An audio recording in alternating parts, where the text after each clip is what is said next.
I've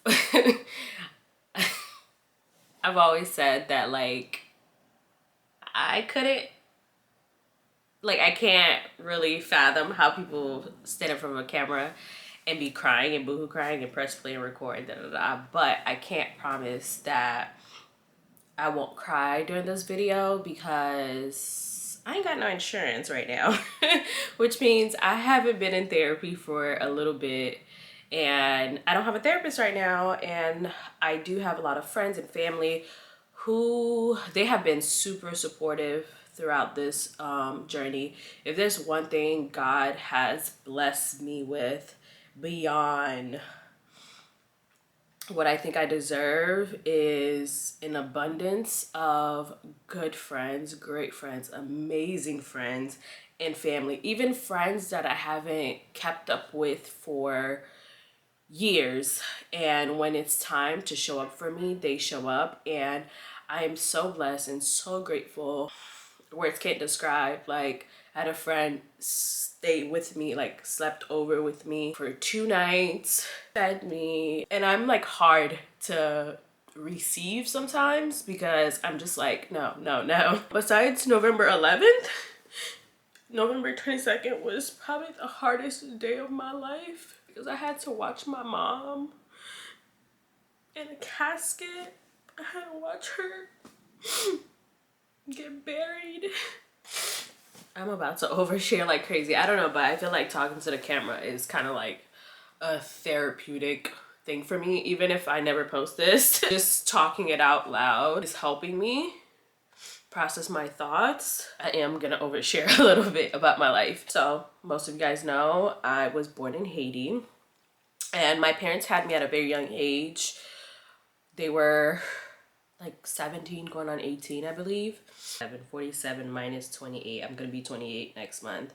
So they were 19. So they got pregnant with me at like 18, and they turned 19 like by the time I was born. Like my mom turned 19 2 months before I was born, and my dad turned 19 3 days before I was born. So yeah, they were pretty young, especially in Haiti. Like that age is very young.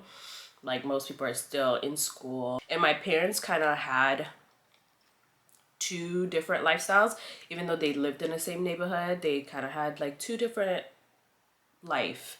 My dad's family, my grandparents kind of got it out the mud, like, you know, pulled by the bootstrap and made and like went from like poor to doing well for themselves, whereas like my mom's family weren't as fortunate. So when I was born around like, I think I was like 1.5, I don't think I was 2 years old yet. My mom was struggling to take care of me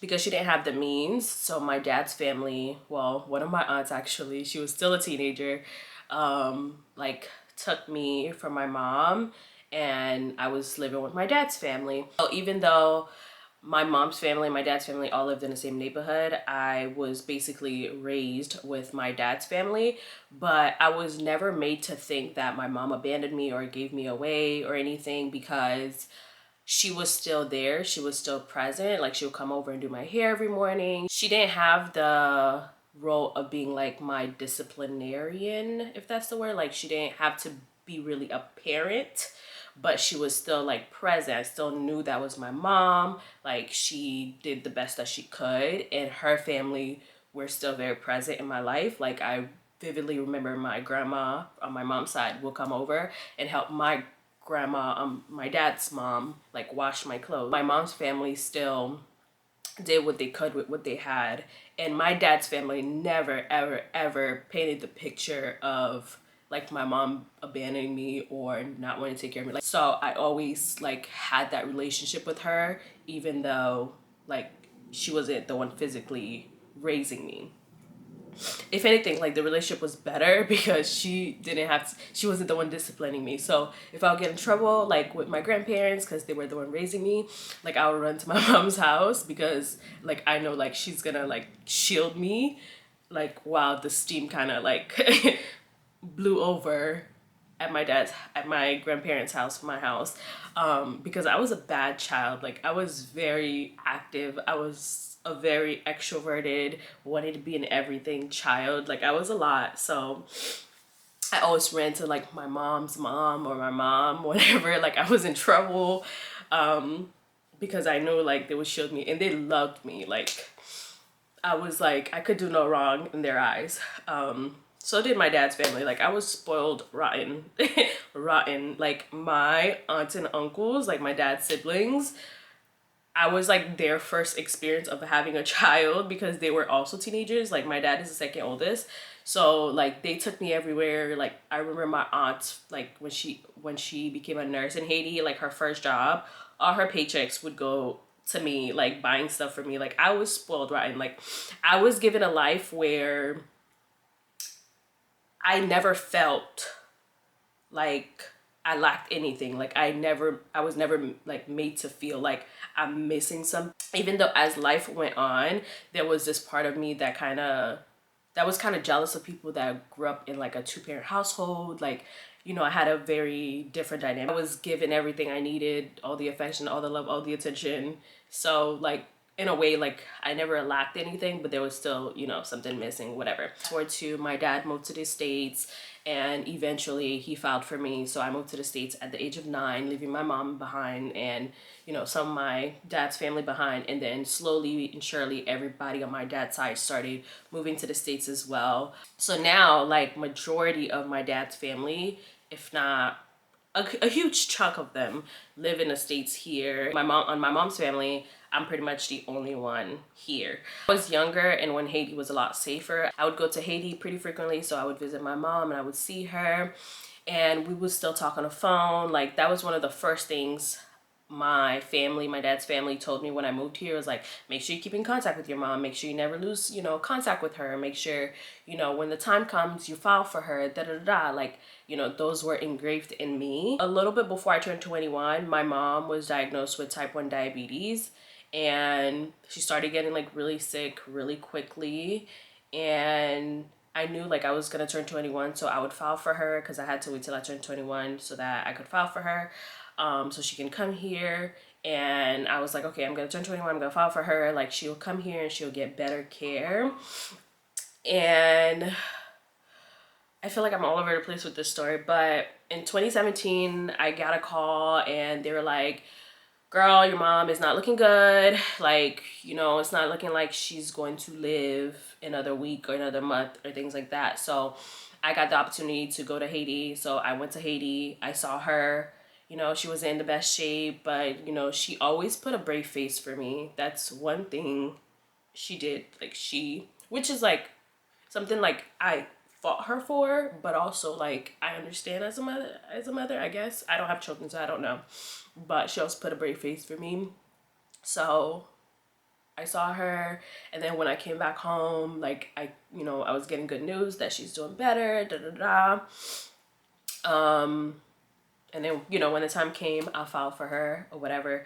But with the Haitian economy and like the embassies like closing down because of like gang violence, da da da, over the years, and the embassies would be closed for like long periods at a time, and also a small negligence on my end, it caused the case to be denied, and I didn't realize it was denied until like a few years later. I just thought that I never heard from immigration because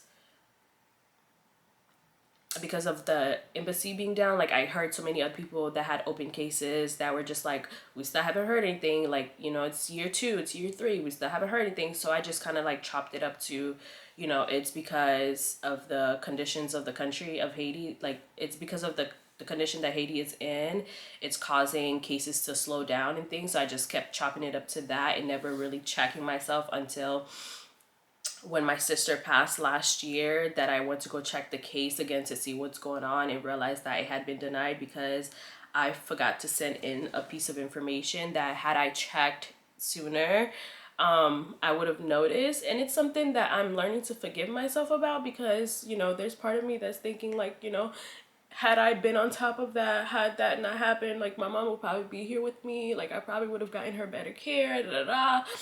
Like, and I'm working on forgiving myself, you know, about that because mistakes happen, whatever. Since beginning of October, I guess.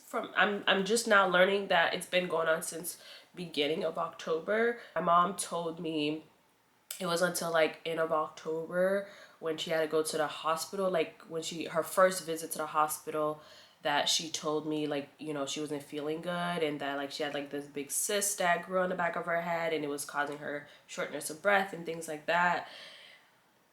Because my mom over the years, every time I would ask her how is she doing, is she feeling pain, is she okay, like she would just always tell me, yeah, she's good. Like she never expressed pain. Even like sometimes like someone else will call me and be like, after my sister's passing, and be like, your mom is not doing good, like she's crying, like, you know, call her and talk to her. And I'll call her and talk to her and it's like, what I was told is a complete lie. Like she will put on a brave face for me because she knows I'm very emotional and she knows like it's hard for me to handle things. Yeah, on November 11th, I got the call early in the morning and my phone is usually on do not disturb until 9 a.m.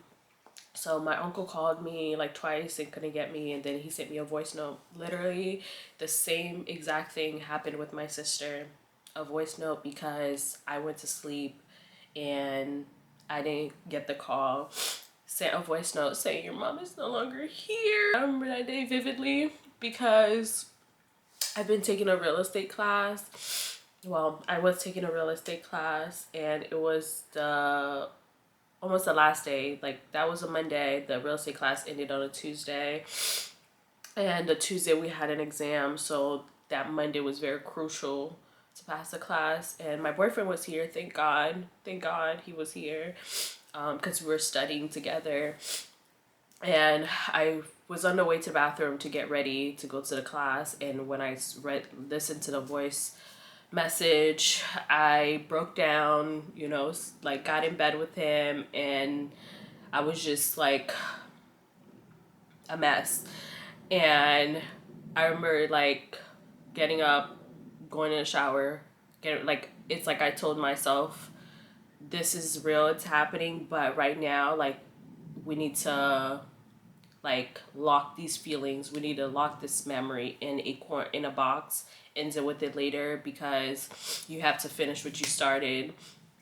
And I called my dad. I told my dad what happened, like the news that I got, and then I put my phone do not disturb. I actually turned off my phone because in that moment I was like, I need to finish what I started. And I knew I was gonna get like an influx of calls from family, and I was just like, I need to focus on what I started. I need to focus on what I started. I need to focus on what I started. And I did that. I went to class. I did the class the whole day, acted like everything was normal. And the next day I went to class again, took my exam, I passed it, thank God. And then the few days after, I really like, I unlocked that box because like as I got older, I started to really understand the sacrifice that my mom made because my mom was a very affectionate person. Like anybody she'll meet, like she was very affectionate towards them. And I would say she was like one of the only few people in my life that really like showed emotional affection towards me, like to that extent. And it only made me like see her sacrifice even more. It made me understand her sacrifice even more. It was never,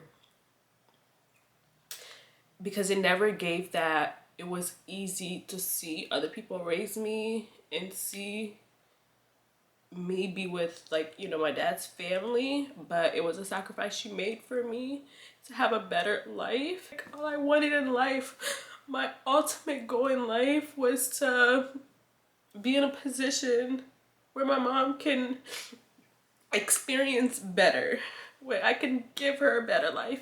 And I remember even after my sister passed, I was like adamant about it. I was like, I couldn't get, if I can't get her here with me, if I can't get her here with me to experience a better life, I will make sure, you know, the life that she's living in Haiti is very comfortable. She wanted to move out of her home to another place because she didn't want to be in that neighborhood anymore. I got her a place. I was like, whatever she need, sent her money every month, made sure she was comfortable. Like that's all I wanted, for her to be comfortable.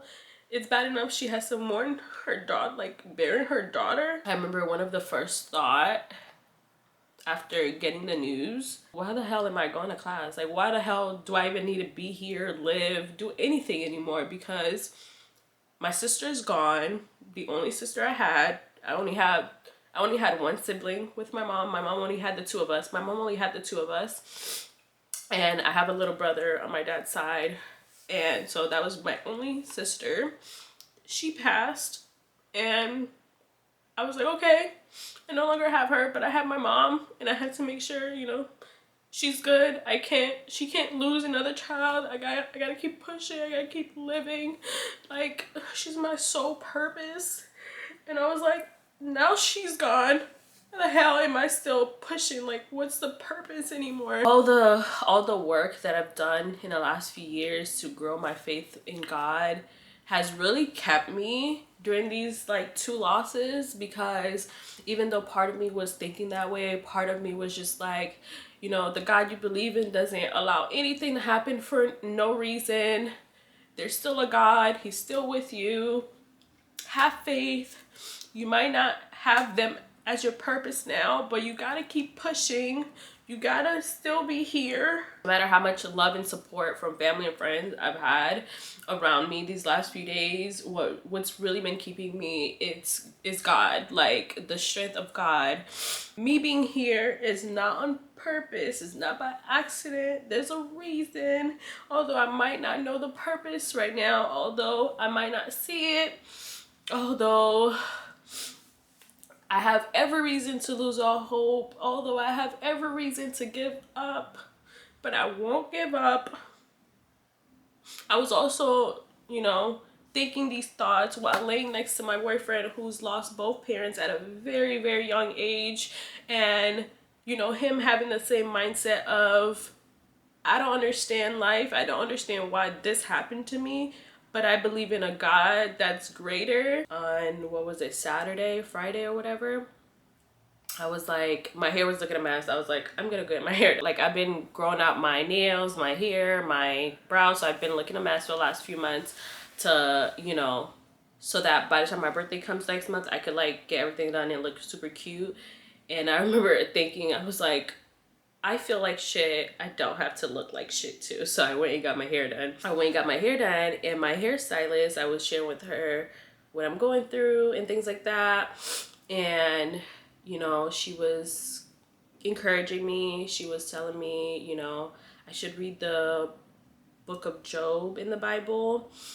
And I was like, okay, I'm gonna read it. Just like made a mental note.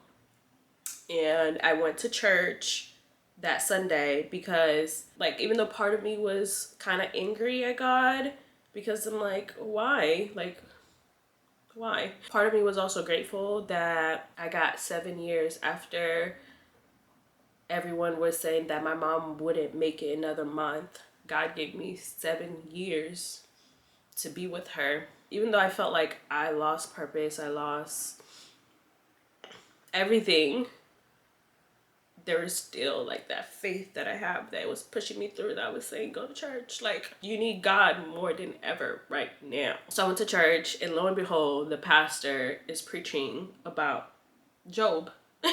And I'm like, wow, what a freaking coincidence that, you know, I'm going through this right now, and this is the story that you decide to preach on. I think the hardest part of it all is that ever since my mom started getting like sick really bad, and I was in therapy at the time, I used to talk to my therapist about, you know, how like any day now I could get the news that my mom is gone, like, and how I would react, how I would, you know, handle that situation, how I would like cope with it, like just kind of like preparing myself for the news.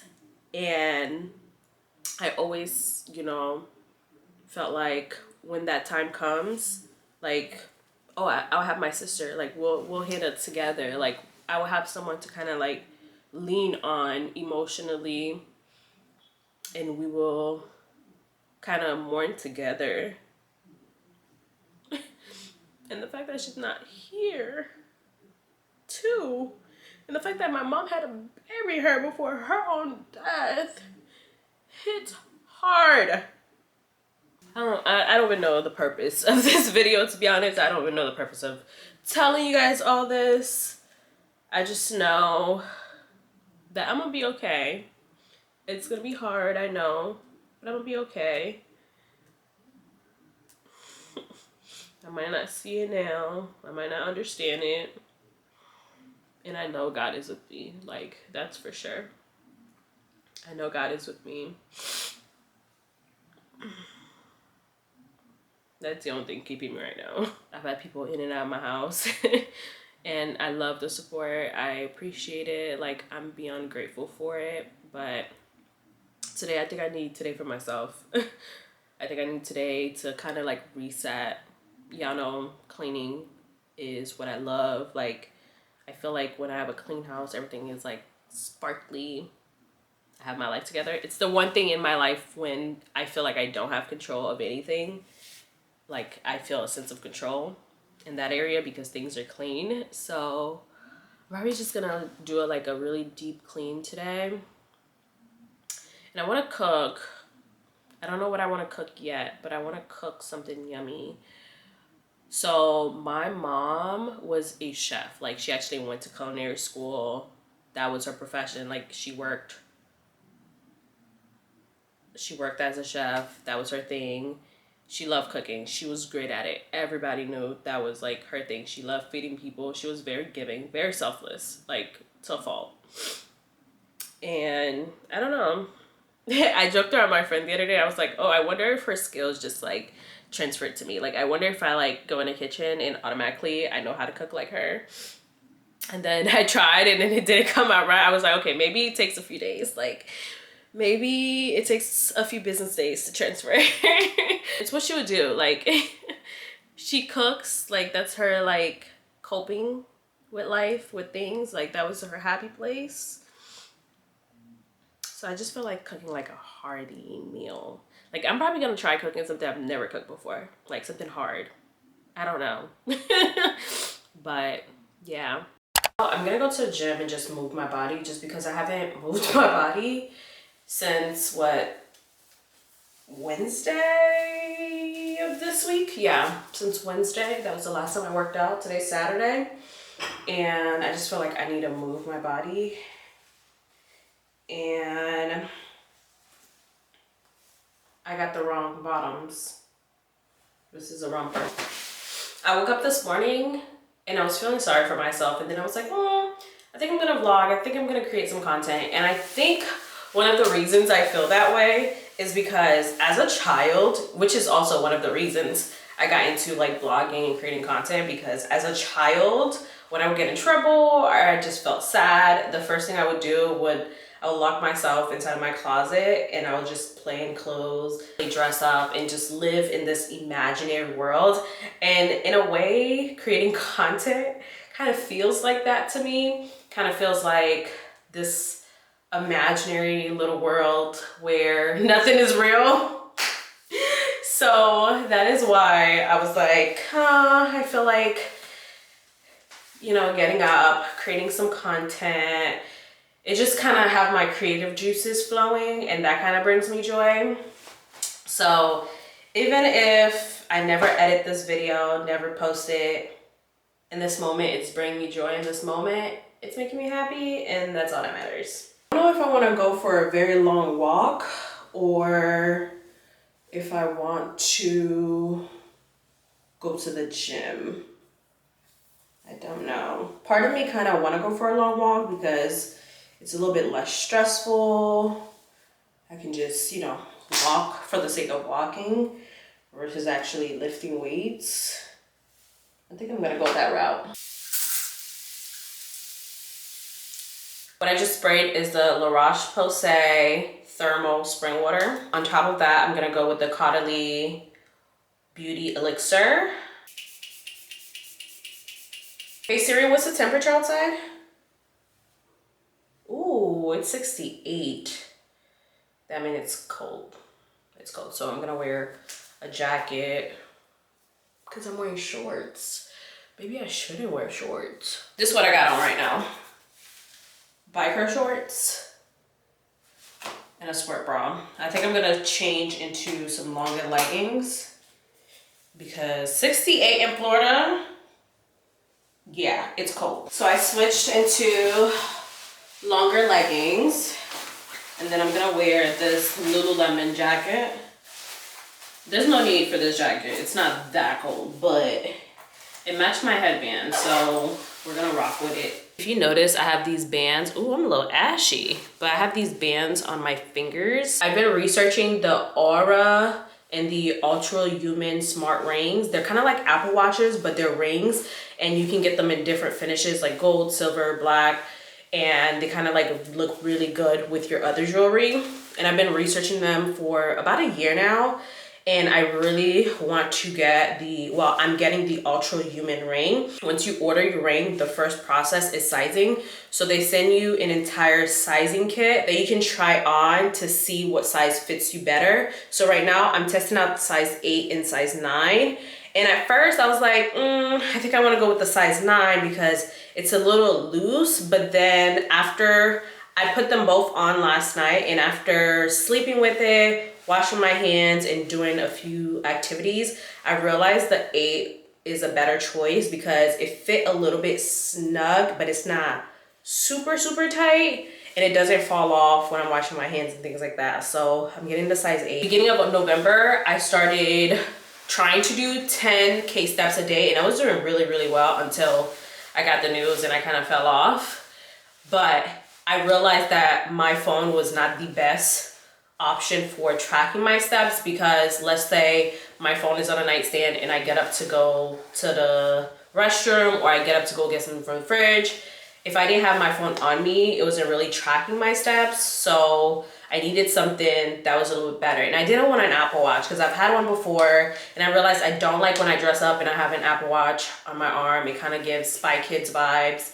So I really wanted a smart ring. I'm actually working with Ultra Human, so they are sending me the ring free. Well, in exchange for content, but free.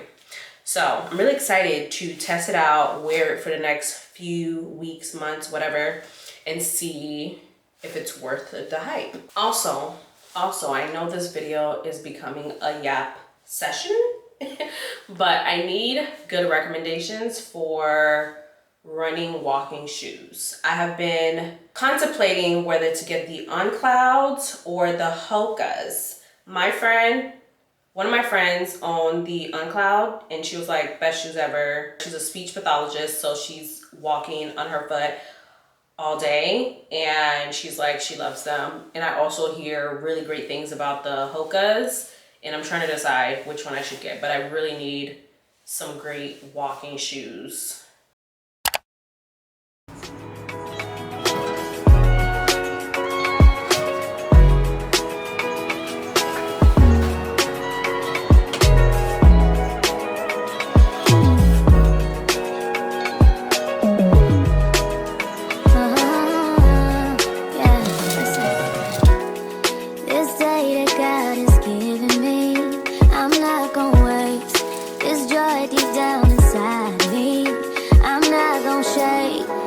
Stressed for so long, so stuck in my own way. So I'ma enjoy this moment.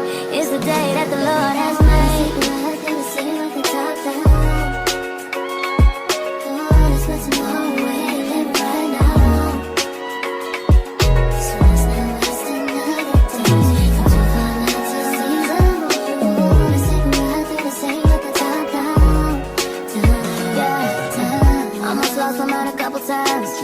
It got so hot I thought I wanna die. Blood dripping from my arm, just wanna feel inside.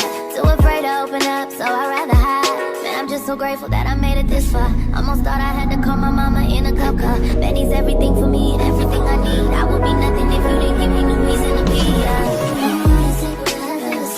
Cause I'm riding through the city. And I ain't worried about it. Come too far.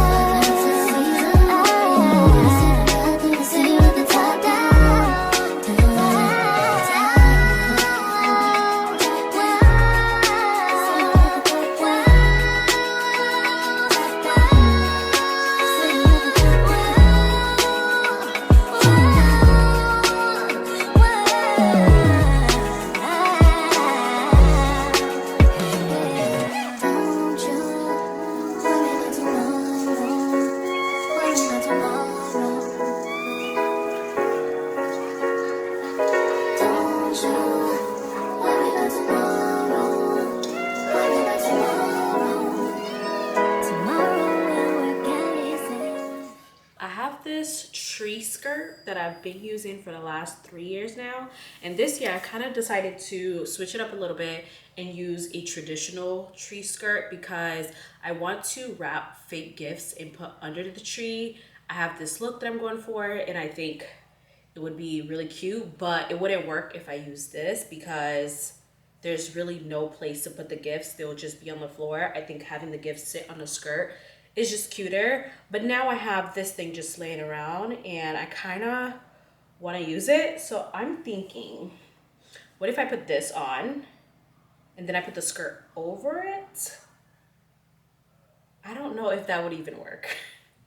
And I don't know, like I would hate to go through the trouble of trying it out because I would have to lift the entire tree and it doesn't look good and all that work is for nothing.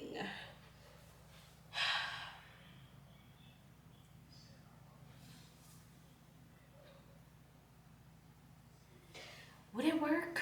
I don't know. I feel like I have to imagine it first. Because I'm thinking like, okay. No, it's not gonna work. Listen, daughter, pay attention, pray and listen, hear your father. These lies they told are so familiar. They will haunt you, they will kill you, keep you hostage. King will heal you before him, adore him. He will give you everything. Come and take your Can't keep going back to what I used to know. But please hold my hand as I go down this road. Can't keep going back to what I used to know. But please hold my hand as I go down this road. Can't keep going.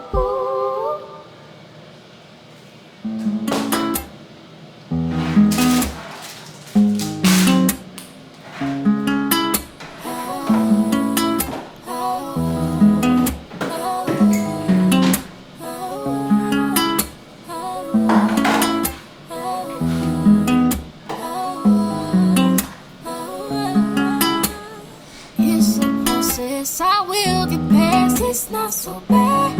Yeah. Feel me within, I'm gonna win. Ain't got a question, cause I got you. Ooh, ooh, ooh. Cause I got you.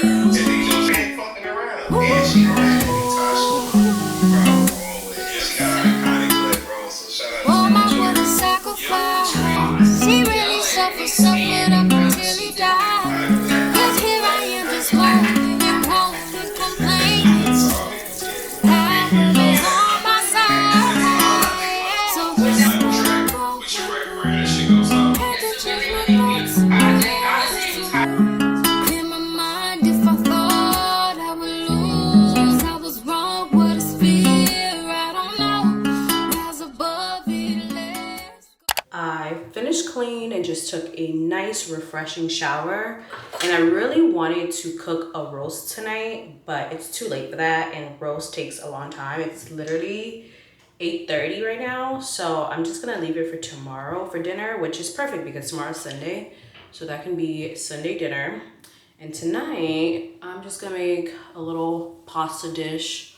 I have some shrimp. Probably gonna try to make an Alfredo situation, but I'm thinking about putting some jerk seasoning in there, kind of like a rasa pasta. So I'm still very much using my tretinoin. I don't use it every day. I feel like I use it 2 to 3 times a week, and I just started using this new cleanser. It's from La Roche-Posay. It is their Mela B3 gel cleanser. Before this, I was using their Gentle cleanser. I recently switched to this one, and I like it so far. So I just use my tretinoin On nights when I don't use the tretinoin, I've been using the Lancome Clarifique as my night serum. And then I seal it all with the La Roche-Posay Double Repair Face Moisturizer.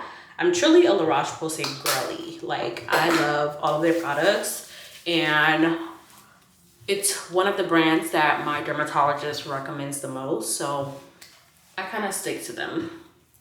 And they're loyal to me. They're always sending me new products. Every time I run out, I don't have to worry about purchasing new ones. They just send it to me. So they are loyal to me. I'm gonna be loyal to them.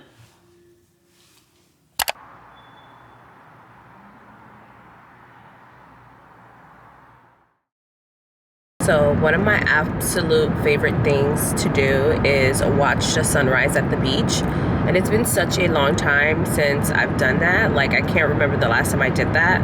So this morning I just felt like doing it. So headed to the beach right now to go watch the sunrise. It's currently 6:48 and the sun is supposed to rise at 6:58. And I'm not that far from the beach. I'm about like 10 minutes from the beach. So I should get there right on time. I'm gonna stop and get some coffee, of course. I need a hot cup of coffee this morning.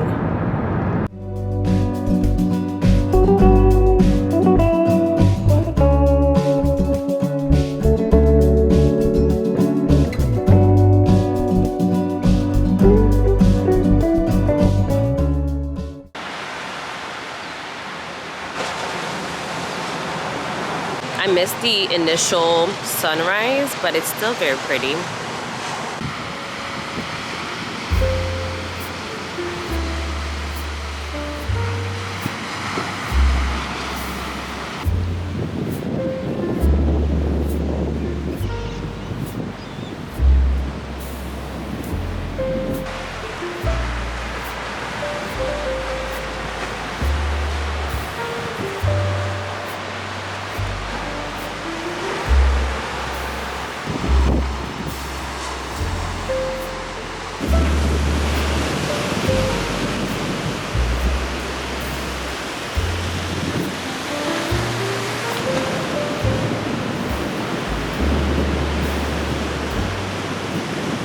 That was absolutely everything my soul needed this morning. We have to be at church at 11 a.m. So I need to start getting ready by like 9:30. That's a good time frame. 9:15, 9:30. So I think I have some time. Oh my God, the flowers grew. Oh, cute. I kind of want to go get my car wash because I feel like there will be nobody at the car wash this early. Kind of want to quickly run it through a car wash and then vacuum the inside because my car is filthy right now. So I think I'm going to go do that and then go to Publix. I need a few things to make the roast that I want to make. So, and I kind of want to prep it before I go to church. That way, when I come from church, it's just putting it together and cooking it. So I think I'm gonna stop by the car wash first, and then we'll see how much time we have.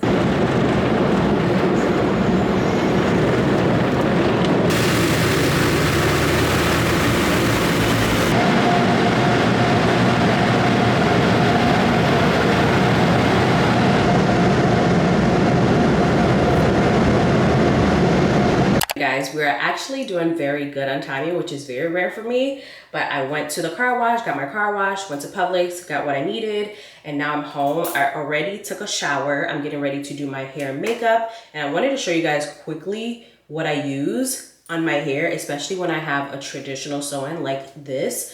I have a leave out. I finally invested in one of these thermal pads that I can lay my hot tools on and they will not burn up. Also, I've been using the Babyliss Nano Titanium Curling Iron. I believe this is 1.5 inch, and honestly, it has changed the way that I curl my hair. I used to think that I'm not good at curling hair, but I found out it wasn't me, it was the tools that I was using. So ever since I started using this one, my curls come out exactly how I want them. Like, I don't like my curls to be tight. I kind of like them to be like bombshell look, very like just soft, just very soft. And this right here, it gets it done. I don't know, something about the wand being longer, I feel like makes a huge difference. Like this one is a thicker, I think this is like 2 inches, if not 2.5. I'm not 100% sure about the thickness of the barrel, but the biggest difference is the length of the barrel, and I think that makes such a huge difference. I don't know what's the science behind it, but I feel like it makes such a huge difference, like to the overall appearance of the curls. So I've been loving that lately. And then for my leave out, I use this tiny little ceramic flat iron. This is probably like 1/2 inch. I got it from the beauty supply store. It's super basic, but this helps me get those little tiny pieces of hair around my edges that I barely got, but it allows me to get really, really close to my roots. So I prefer to use this on my leave out versus a regular, you know, flat iron. I have a few heat protectants and I kind of rotate between them, but the one that I love the most and I use most frequently is the Chi Silk Infusion. This right here, it will have your hair looking silky but not oily and weighed down. And then for my finishing spray, I like to use the Care Care in the number 3. It's like a medium hold. I don't like it to be like too crunchy, so I like the medium hold. That's basically what I use. No, the tour dates are out. Ray J, Sammy, Bobby Valentino, and Pleasure P. They released a single in December 2022, but they haven't put it out. I'm looking at the flyer. Okay, just letting you know. The flyer has them labeled one after the next, and I'm realizing now that they've highlighted the R in Ray J, the S in Sammy, the V in Bobby. Yeah, buddy. We don't care. Not only is it that's not liquor. Like, that bottle been finished ages ago. That's the tap water from in bed with a little rubbing alcohol. Like, you drinking. Why was Jonathan Majors allowed to be at the Ebony Pearl 100 Gala? Megan Good is powerful. I just don't understand how this man was not even found innocent. I'm not sure why somebody who he is with a beloved black 2 feet can't take me. He's gonna be John's life. I'm not doing it. Back in my day, if you spent $1,000 a month on a car payment and car insurance. Hair done, makeup done. Now let's get dressed. Okay, so here is the outfit that I'm wearing to church. Everything's super old. This blazer is super old from Zara. The pants, I believe, are also from Zara. H&M shoes, and my Good American bodysuit. It's a little chilly outside, so I decided to wear something a little bit cozy, a little bit fall. And then I have my YSL shoulder bag. That's the look. For perfume today, I'm wearing YSL Black Opium. I love this scent. It's such a fall winter scent for me. It's exactly 10:29, which is perfect. The church is only like 6 minutes away from me and it starts at 11, but it gives me time to kind of mingle. Godmother also attends the same church, so it kind of gives us time to, you know, settle in before church starts. I am back from church and it was amazing. 10 out of 10. One of my winter art goals was to be in the church every single Sunday. And I have to say, in the month of November, this is my 3rd Sunday going. And I'm so proud of myself because I can get a little lazy on Sundays. I could be like, I usually tell myself I'll just watch it on TV, but it's not the same. It's not the same as being in the church, physically there with my notebook, taking notes with my Bible. It's not the same. So I've been keeping my promise in showing up, and it feels so good. It does help that the church is like 6 minutes away from me, so even when I'm running late, I can still make it. So yeah, that was good. I ran to Aldi's because I realized that the dish that I'm cooking needs red wine, and I didn't get it from Publix earlier because I forgot my ID. So I stopped by Aldi's after church and got the red wine. And now we're going to make this dish. It's my first time making it, so I'm a little nervous. But I found this recipe on TikTok. It's from this guy. What's his name? It looks really good, so I'm pretty confident I can get the same results. Tender and delicious. His name is Colby Cash, and it's his pot roast recipe. Pot roast. You know I had to drop it for part 4 of my fall series because what's fall without a pot roast? I'm not here to compete with anybody great. Like, it looks so good. Top tier. And it's like a set it on a stove and leave it type of thing. So his recipe, he said to leave it there for like 3 hours to cook. So that gives us 3 hours to kind of do other things. I need to wrap the fake gifts to put underneath the Christmas tree. So while it's cooking, I'm gonna be doing that and just various other things that I need to get done. But yeah, let's get to cooking. I see why our grandparents and parents started Sunday dinner on Saturday, because I should be eating right now, not starting the cooking process. I'm already safe. Thought I had done it all, but I got some grace. I can love again. These eyes so smooth. You say all the time, peace and quiet, but for my love, I need a riot. Love, love, love, love, love. Love, love, love, love, love. Your love, your love.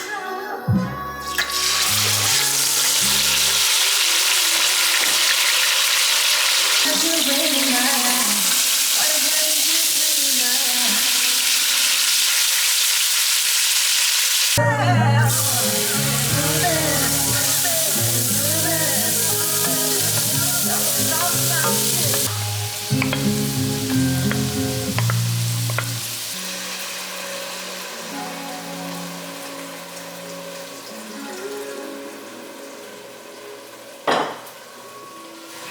You'll be chilling late all the way back.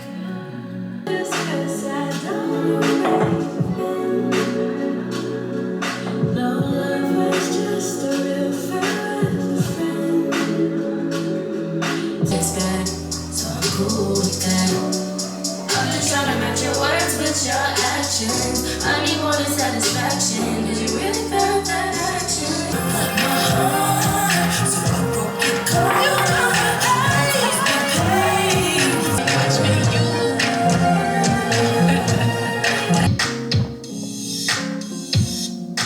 Roses in my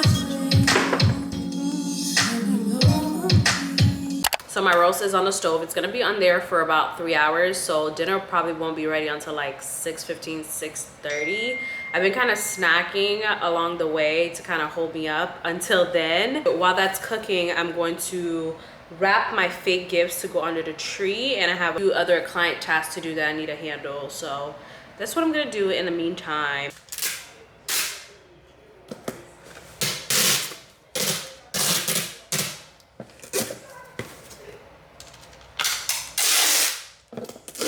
My only worry about this project is that it's the wrapping paper I got. I got it from Amazon. It's like a matte finish. I feel like it might not be wide enough. I'm afraid. I'm scared. Let's see. And I wanted to kind of do boxes of different size, but it seems like I might have to stick to this size.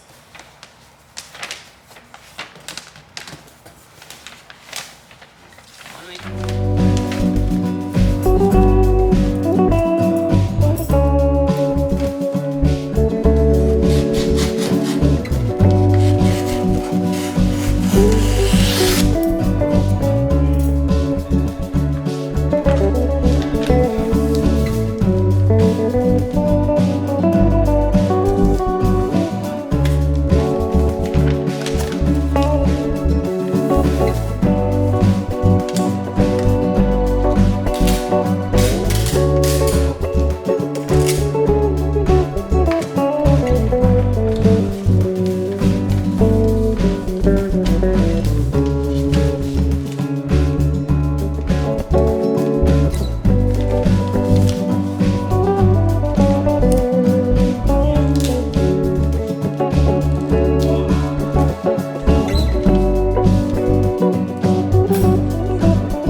really love like a brown lip liner. This is the combo so far.